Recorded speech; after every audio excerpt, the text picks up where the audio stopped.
If you've ever tried to set a boundary before with somebody and instead of it being respected, you actually got shut out, then you'll know what it feels like when there's no closure, no clarity, no discussion. There's just silence. So, this kind of change, when you have a rupture in a relationship, is what we're talking about today. And it's where you in particular don't know how it's going to turn out. So you've been disconnected with somebody by their choice and you don't really know how things are going to change, if ever. In the last video, I shared about a woman who had set boundaries with her mother, and instead of it getting the result that she wanted, she was met with silence, and there was a rupture in their relationship that actually lasted months and months. So in this video, what I want to explain is the internal things that she was going through as she was going through this change, and how she allowed herself to do the work she needed to do to find her way forward. In this video, I want to talk about the beginnings of where she started. So after the catalytic event had happened and there had been the rupture in the relationship, what happens next is you move into what's called square one of the change cycle that Martha Beck created. Now in square one, this is where it is called death and rebirth, because you are actually, your identity and how you were before dies to make room for who you're about to become. So in her example that I spoke about in the videos last time is about how she lost, obviously, the relationship, how she, the patterns she had that she did, how she would reach out to her mother, the things that she did, how she would always want to try to please her. All the things that she had in the relationship had been let go of, and there was the death of that. And she was working on what she wanted to create.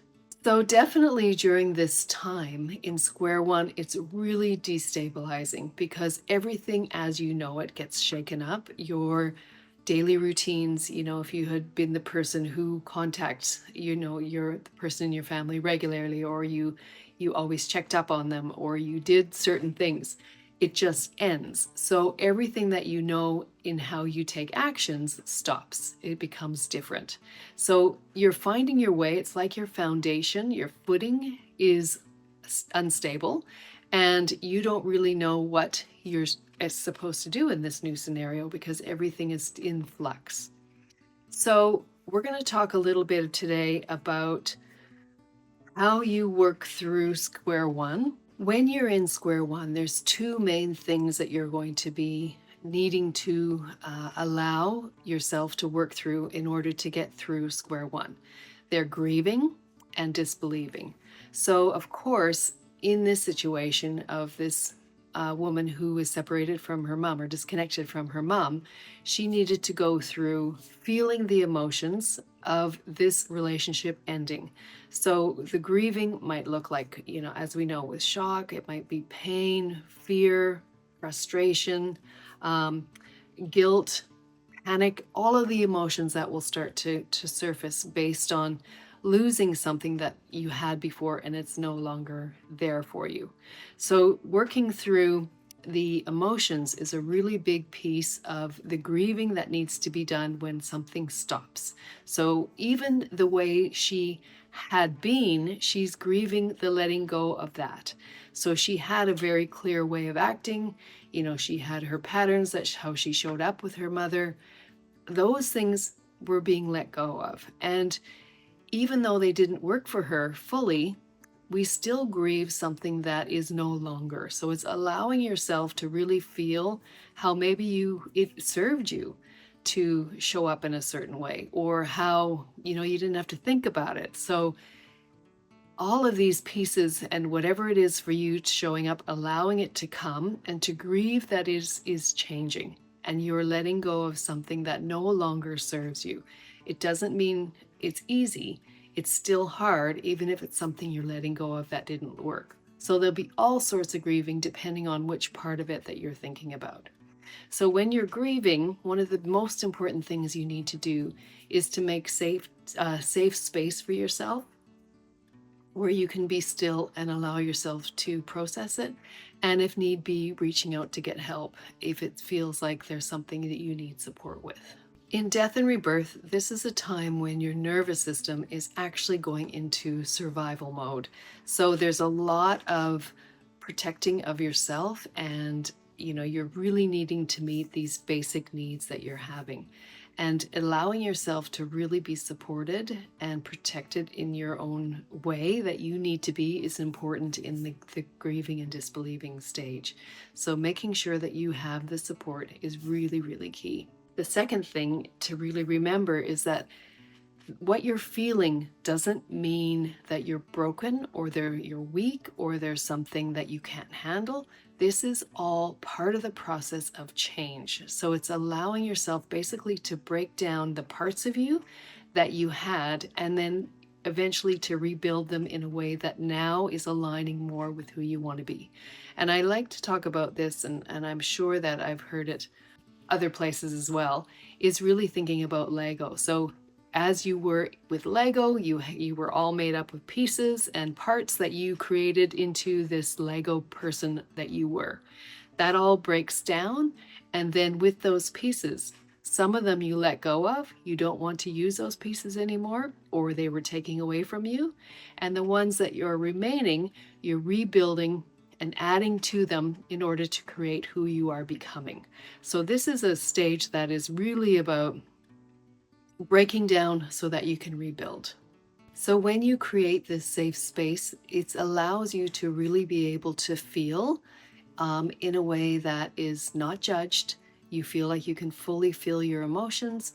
You are allowing yourself to, have that person close to you to feel so that you're not overwhelmed by the feelings, and to be witnessed instead of advised. So being able to have someone hear you, connect with what you're saying without trying to fix you or to change what's going on. So it's really that person or place or whatever it is that you need where you feel that you can absolutely allow yourself to process what's going on. This is all about finding that person who will help you and hold you while you are feeling. So that's the first part of the grieving and disbelieving that needs to happen in square one. And the second part is the disbelieving. So this is where you are beginning to notice the thoughts that you have that aren't serving you anymore. So it's really questioning all the things that you're going to start to think about, and you want to see, is this really feel true to me, and is it supporting me in how I want to move forward, or is this actually feeling painful? So some of the things that you might be thinking here, for example, is, I went too far, or I shouldn't have done what I did. I shouldn't have said what I did. If I had been better, she wouldn't have stopped talking to me. I should just fix this. Maybe I should just do what I always do and reach out to her and fix all these. So you will find that you begin thinking the thoughts and the beliefs that most likely are the ones that you want to look at to reframe them, because you'll know if they're leading to the emotional feeling that you want. If they're not, these are the ones that you want to do the work on and disbelieve them and find a new way forward that actually is aligning how you want to move forward. So, in this example, it's really about choosing truth, not positivity, not just pleasing, but really finding your truth in a way that you don't feel you're abandoning yourself. So you are connecting to the way that you want to move forward that feels true to you, and it feels like you're not giving up on yourself. There's a lot of way that you can take a look at your thinking and you can reframe it in a way that feels better to you. One of the ways that I work with a client is we really take a look at what's called thought work, and we go through really taking a look at what we're believing makes us, how it makes us feel, and what we do when we're believing that thought, and really then what we're creating. And from this awareness, we can really look if this is something that is working for us. If it's not, then you work through changing that thought to one that feels truer to you, so that when you're thinking it, you believe it more than the old thought. So it takes some practice to be able to do this. Byron Katie is also another person that I really recommend with the work, where she helps you to work through your beliefs that are no longer serving you. This is something that, like I said, that is the mainstay of what I do with my clients, helping them take a look at their thinking, see how it is creating what is their current reality and what they want to create instead by looking at what they're thinking. So, for example, maybe there was a thought maybe I should just go back to the way things were, reconnect with her. Can be changed to something that feels more empowering, is that I'm allowed to grow even when it's uncomfortable. I'm allowed to do what I need to do for me, even though it's changing the relationship in a way that is scary. So these types of thinking need to be really spent. You need to spend a lot of time with it in order to really connect to what feels like your truth now. So it's not just about patting on a new thought. It's about doing the work to really feel what that original one felt like, and then being able to see what right now feels more true to you. And like I said, make sure you check out Byron Katie with the work. Brooke Castillo is another one who does a lot of thought work, and so does Martha Beck. So all of these are different opportunities and ways that you can learn how to do thought work. So if you're in this square one right now, I want you to pause and I want you to think, what is it right now for me that is needing to be let go of? How am I what part of me needs to die so that I can have the new one be reborn? So allowing that death and rebirth to happen in this moment of transformational change. This is what the gift is for you, is letting go what no longer serves you to allow room to create what does and what feels better now. So stop and allow yourself just to question, what part of me right now is asking to be recreated. In the next video, I'm going to continue on with this story, but we're going to move into the square that comes next, which is square 2, dreaming and scheming. And I'm going to talk about how we often skip this stage, but this is where it's really about dreaming and connecting to what excites us about how we want to move forward. And then scheming is finding the ways that we could possibly make this work. It's not actually doing it yet. It's just coming up with it, allowing ourselves to dream big, to really feel how it feels as we're coming up with new ways to move forward and imagining putting them in place. So we'll talk about that next week. So this is the part coming that you don't know how things are going to look moving forward, but you know that you want to feel your way forward and really trust that part of you that has the awareness of what feels right for you now, what's next for you.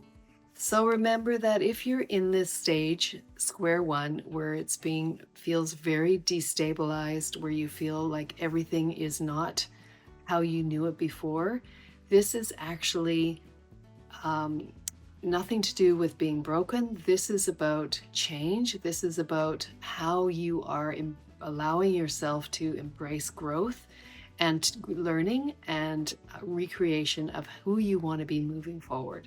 So it really is big, deep work, but it takes us forward in a place where we really don't want to remain.